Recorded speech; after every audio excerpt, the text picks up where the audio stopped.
When I first started planning my garden makeover, I knew I wanted it to look almost like a piece of art. I wanted it to be a fun, vibrant space with lots and lots of colour. But I also knew I wanted it to be from mostly upcycled materials. And finding thrifted items is so much fun and a constant ongoing journey. I recently found these ornate candle holders at a flea market and absolutely fell in love with them. It also came with a curved shelf thing that also had the same gilded design.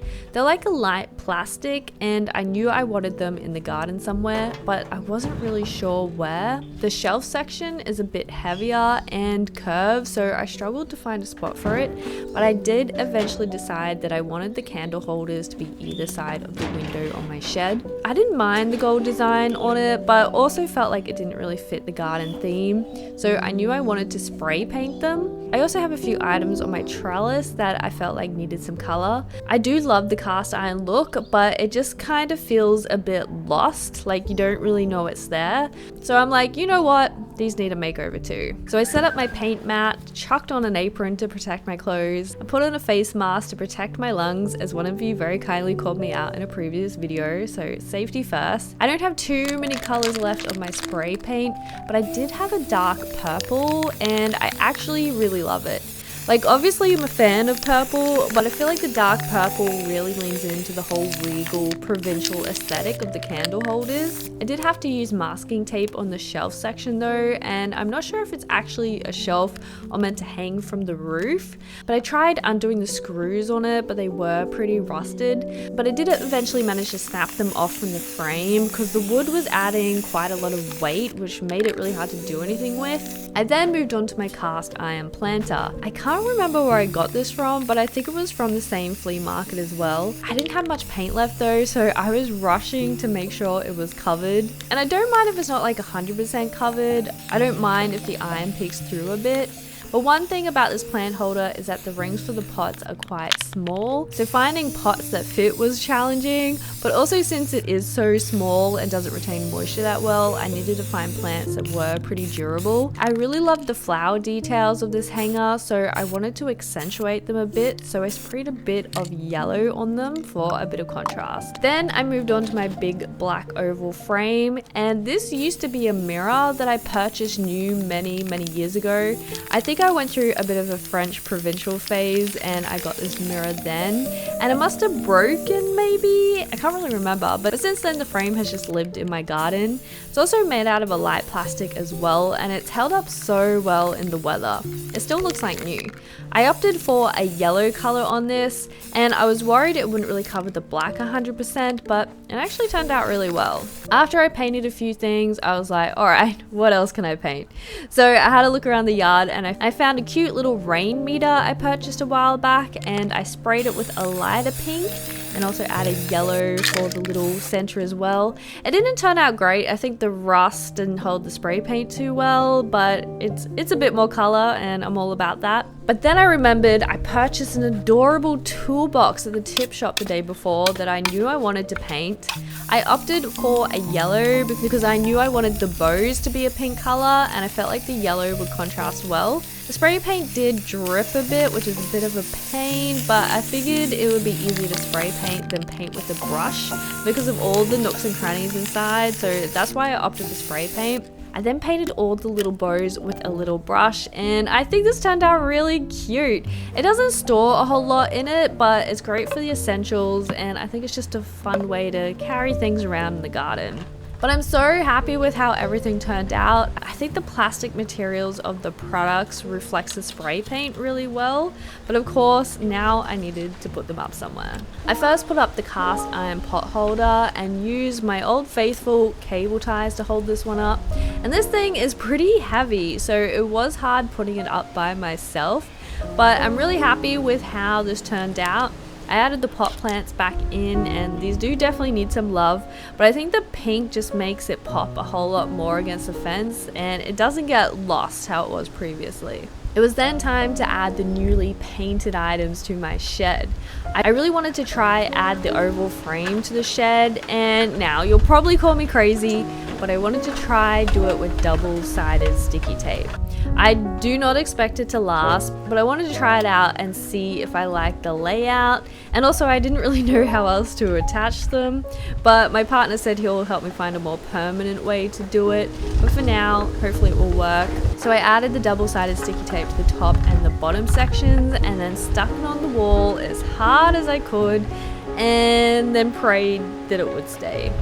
Even though it may fall off, I'm loving how it looks. I'm kind of regretting though not putting it centered on the shed, and maybe the butterfly doesn't match out so well, but time for the candlestick holders.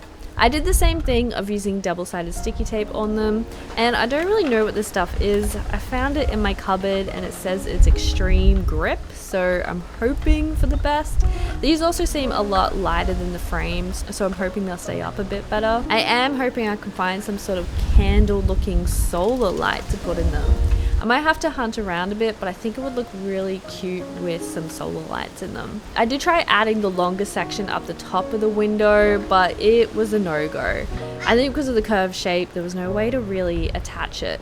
I'll have to find a solution for this, but for now I've just left it up on my potting up table to help add to the aesthetic. But I think the whole thing turned out really well. I definitely don't like the butterfly in the shed now. I feel like the two kind of aesthetics don't really match, but I do like the spray painted items, so I might explore ways to kind of continue this theme. But I don't want to overdo it. I think there's always a fine balance between, I guess, artsy versus tacky.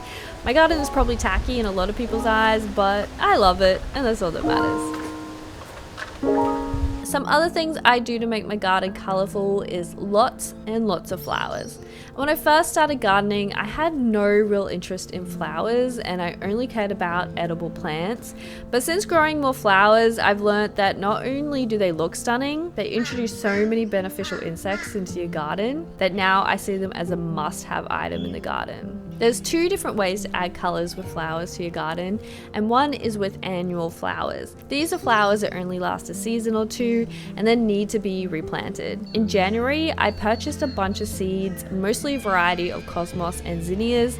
I also did have a bunch of sunflowers, but unfortunately the birds tend to eat them before they germinate. But I mixed in the seeds in a pot with some soil and then just scattered them all over my garden bed. And they looked absolutely stunning when I did this. I did a dedicated annual bed, but that was 5 months ago. And the majority of the flowers I have now, I didn't even plant.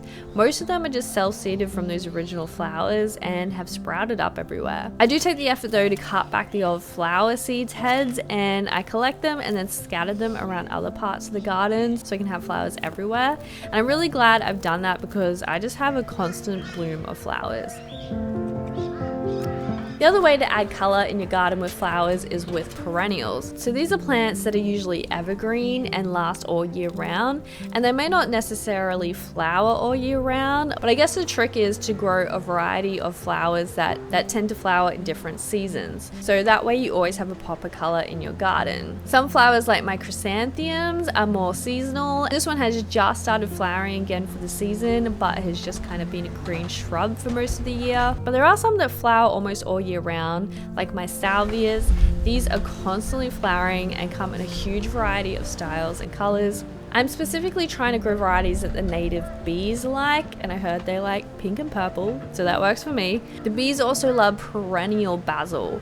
Even though it's an edible, the flowers are great on this plant and it's very hardy. So even though it's not like a common flower plant, I will always grow perennial basil because it just looks great and the bees love it. I also love growing alyssum.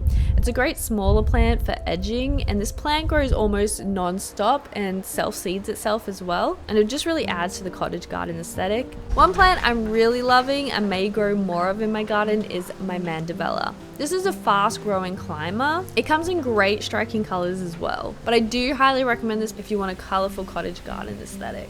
I did have a pond in my perennial garden bed that I have moved because it was way too hot for it, so I'm currently trying to spruce up the space a bit.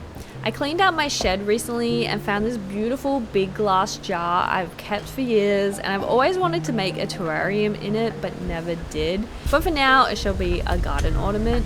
But I did want to rearrange the space a bit. I had some lavender plants in pots that weren't really thriving, so I decided to plant them out in this space.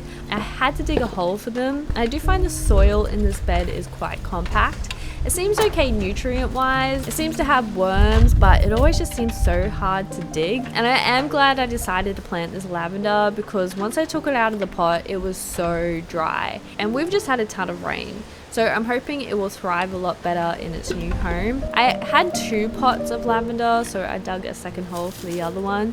And I think they're both a French lavender variety. I would really love to dry some of these and make like a potpourri or something. I feel like potpourri was really popular when I was growing up, but now you don't really see it anymore. Like my nana always had a bag of lavender in her underwear drawer, which always just smelled really nice, and I feel like it's very feminine. But was that a common thing, or was that just something my nana did? But maybe the potpourri needs a comeback, because it's definitely a very nostalgic part of my childhood. Some other jobs I've been doing just to keep the garden looking good is cutting back any dry flowers or leaves.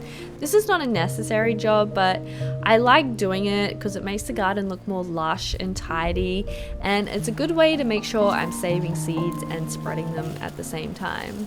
I've also been trying to keep up with the mulching, because I feel like a freshly mulched garden bed just makes the garden look so much more put together, and it also helps by retaining moisture and suppressing weeds, so it's a win-win. But that pretty much sums up everything I've been doing in the garden this week. If you want to stay notified of video releases and what I've been up to, you can sign up to my free Patreon newsletter. It's just a good way to stay in touch that's not reliant on silly algorithms. But next week is a bit of a rainy one, so I may do some harvesting and preserving for a video, or I may do like a 1-year recap of the garden. So let me know if you have a preference for the next video. But thank you so much for your lovely comments and love of my recent videos. I really appreciate it, and I'll see you in the next one.